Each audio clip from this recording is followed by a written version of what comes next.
Hi, Thirsty Thursdays. It's late on a Thursday night.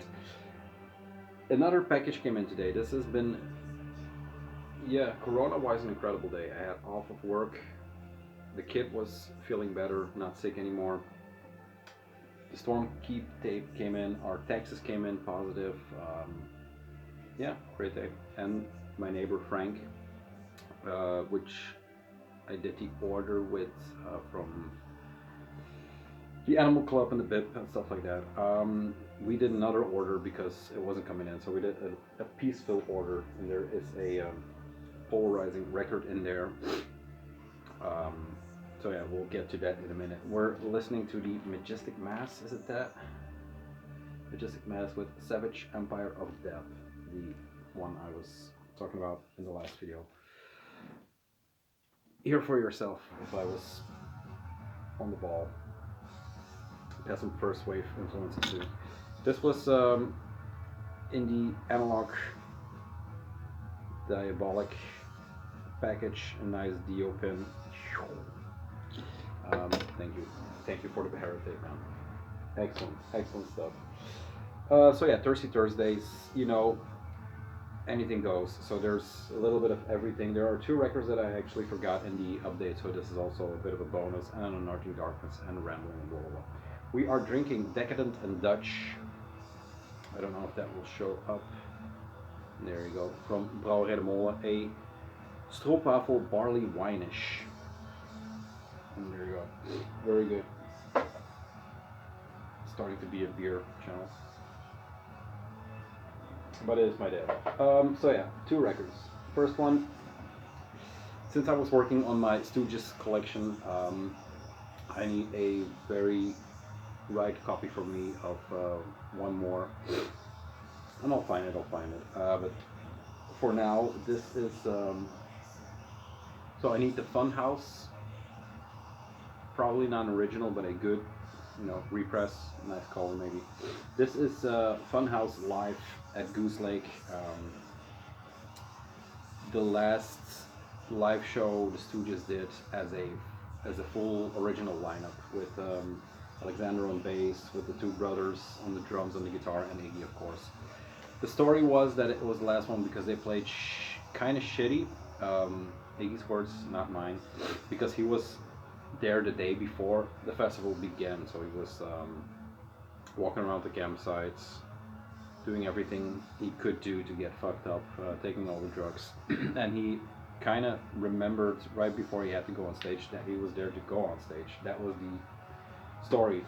The bass player had a little bit too much to drink because it was this festival they played, this big of a crowd they went in front of. August 8, 1970, so the good 60s were gone. 1970. This is a soundboard mix that they took and put on vinyl. Third Man did the vinyl. There is a Third Man Family Edition that is just gorgeous. Very nicely released, standard but thick sleeve. It comes with this Dust Anticipation booklet or text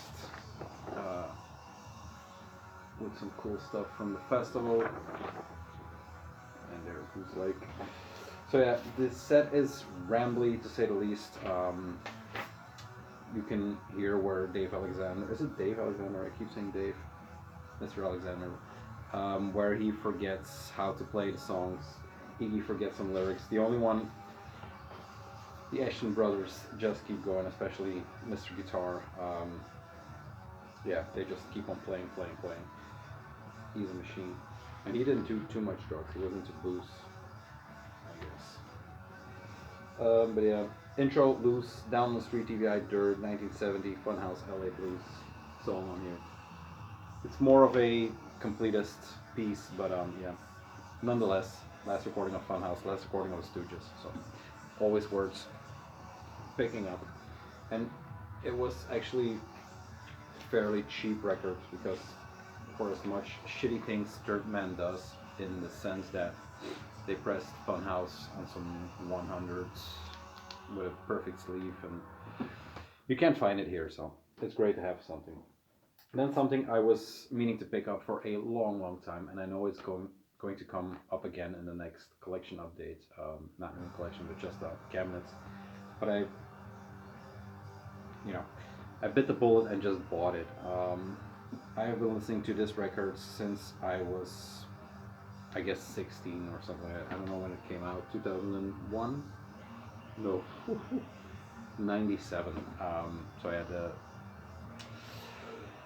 36 Chambers is a full length. It's a debut, so this is their sophomore record. In my opinion, 36 Chambers is the classic, but this is, it's a very, very good record. It's a little banged up, but then again, I didn't pay too much for it. I think I paid 25. It is the original reprise. No, loud. How do I come with reprise? It is the original loud pressing, the US pressing of this one. If that matters to you. Kind of matters to me. I don't know why. Because it's just a classic that I've been carrying with me a lot of years.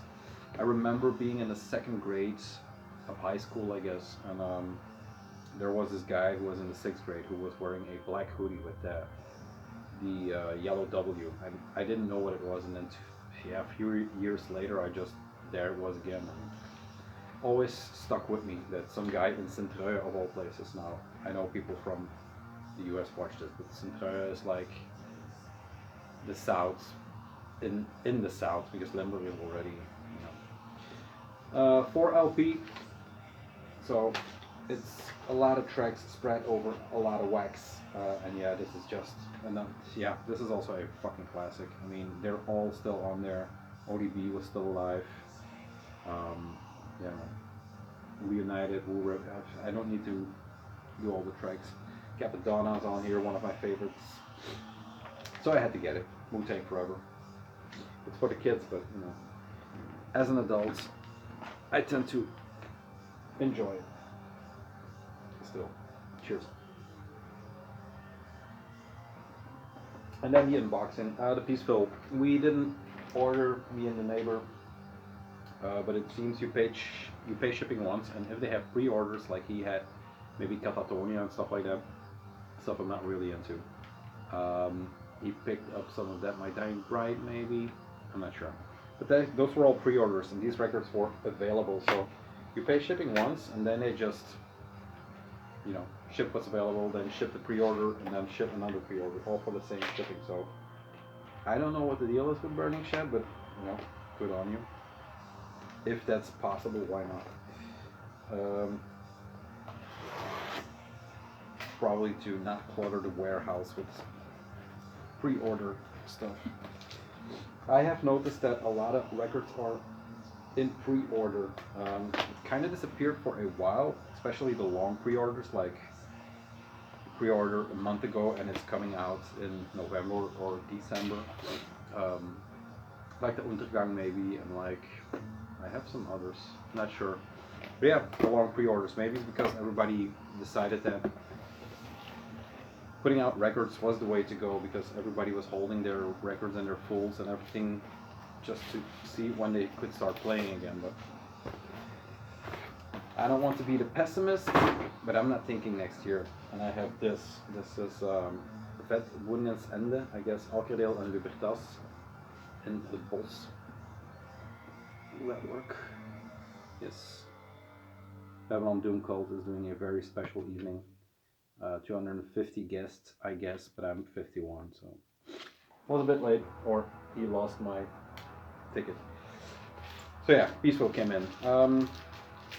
Rambling, but it's a Thirsty Thursday. It's the bonus, so you know what to expect.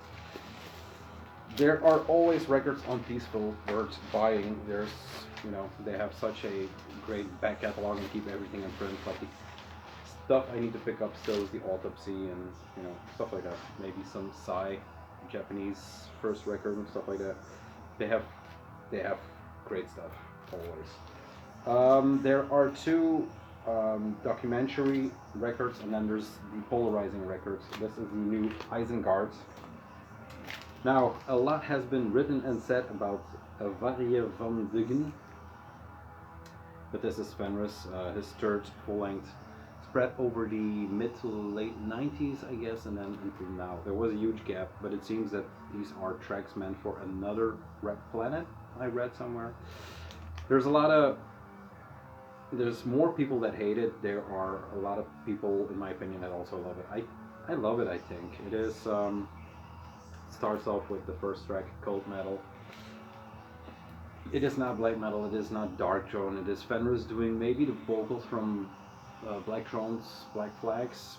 There is some of that vocal style in there, so maybe from around that time these numbers or these tracks are. It popped up on. It popped up on Spotify. I listened to it a few times, and there were some tracks that caught my attention. Rock a Million is one of them. Fright, maybe, I'm not sure. Floating with the Ancient Tide. Vocals, drums, guitar, bass, engineered, record by Fenris. There you go. He does it all. Yeah.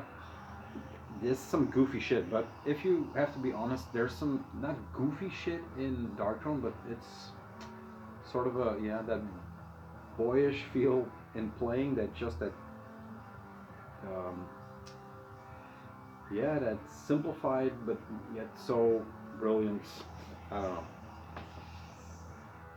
It comes a bit true here also, I think. Peaceful Catalog, I'll delve into that later. You can play bingo again. It's a record, it's always Fenris in front of a structure or a forest, I think, I'm not sure. The other ones were a bit... Everything I heard from the previous ones, because I haven't heard shit, it's always sounded a bit too Viking for me, so I'm glad it's not Viking. But it has that heavy metal feel, The joy in playing is still there, and that's what I enjoy from Fenris. So. Printed inner, and this is the clear version. The black was already sold out. This is a very thick, milky clear one, or hazy clear, whatever you want to call it. Misty. That's good. Slash at the Sun. Yeah, man.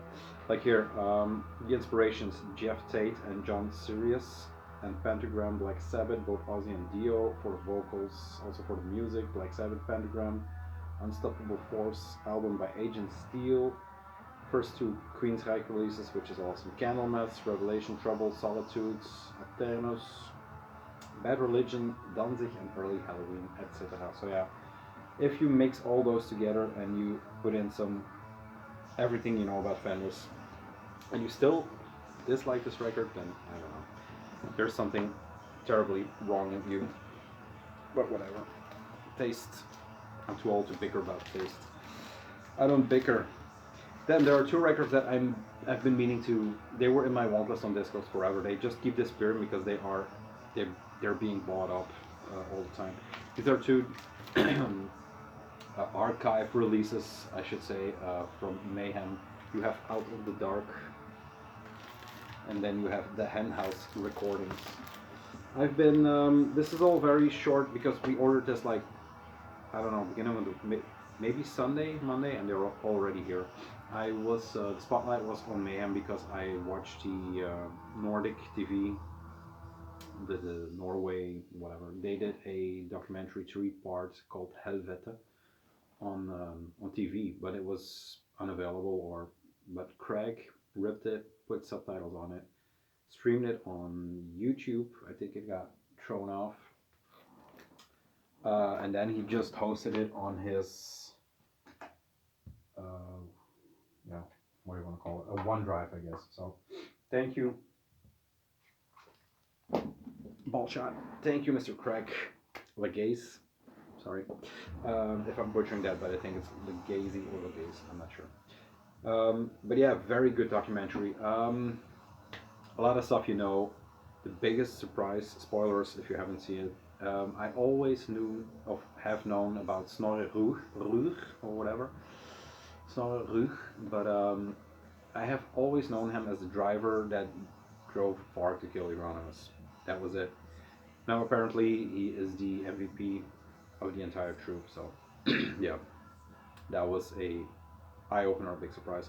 What also was an eye opener is that I've listened to my fair share of Mayhem, and in the back of my head, I knew that there was not a lot of depth on vocals material because he's not on the Dead Crush, he is not on De Mysterios Dom Satanas, he is on the Live in Leipzig and some other live releases.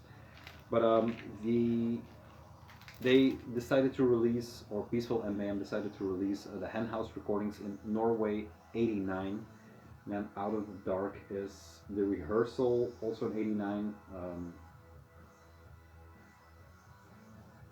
Yeah, both from '89, just rehearsals, different rehearsals. The Henhouse, sorry, and the Out from the Dark. Like I said, they just came in. Both in '89, featuring the classic Mayhem lineup of Euronymous, Necrobutcher, Hellhammer, and Death.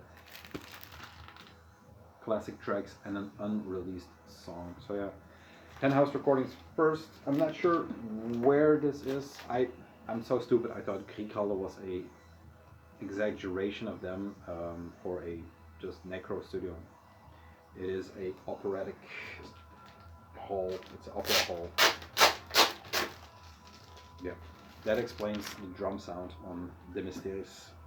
So yeah, archive release, Henhouse recordings, Dead Crush, Necrolust, Chainsaw, Gutsfuck, Pure Fucking Armageddon, Freezing Moon, Carnage, Side B is Untitled, Dead Crush, Necrolust, Freezing Moon, Chainsaw, Gutsfuck, and Pure Fucking Armageddon. It's just them running through the set they had. Try to look at that documentary because it's quite worth your time. It's them talking for a change, not people talking for them. The brother from Death, that was After, I know the cover of The Dawn of the Black Hearts is fucked up because it's the actual pictures, but after hearing his brother talk about it, it makes it more, I don't have I don't have that record with that artwork. I'm not sure why, I'm a pussy, but I don't know. Hearing him talk about it, I've seen these images with the curtains or whatever in the backgrounds. This is, I think it starts off with Necrobutcher John going into this rehearsal space, looking for, because it's an old building now, but he's looking for clues to shit they scratched into the walls or stuff like that. So it was that first rehearsal space. And then Out of the Dark, I'm not sure where this was recorded. It is cool that they are kind of similar in layout. Very, very cool cover.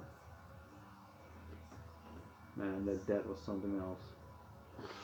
Yeah, still wonder why only 2 of the guys had corpse paint. But another Peaceful catalog, put in some more booklets, catalogs. There you go. But not putting in a booklet keeps this a very cheap record. Love that picture. Oh my god. Oh my god.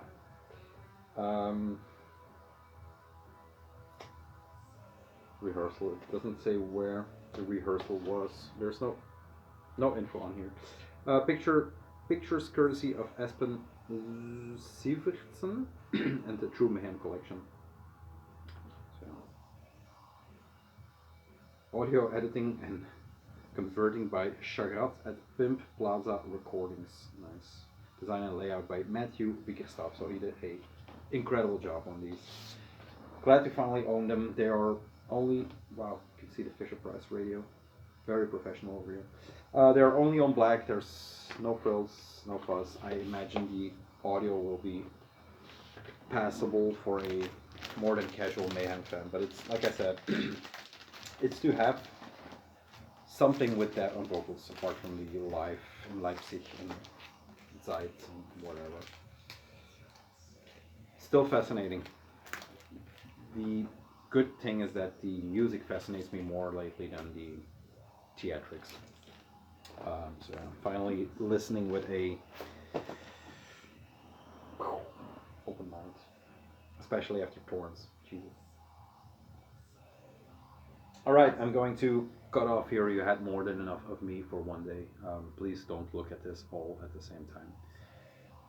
Thank you. I'm going to listen to Stormkeep. Like you saw in the last video, it's weird how these things happen. Stormkeep tape came in. I couldn't say it was coming out on Van Records in the last video. Then it gets, November 20th of November, Van Records will do the Stormkeep 4-track mini LP called Damtus or something. I already forgot. One of those names. So yeah, look out for that if you are into black metal from an, what did it say? Black metal from an unknown time or something like it. Probably be worth it. So yeah, Isengard, give it another chance. I know it's not, but it's cool. See you.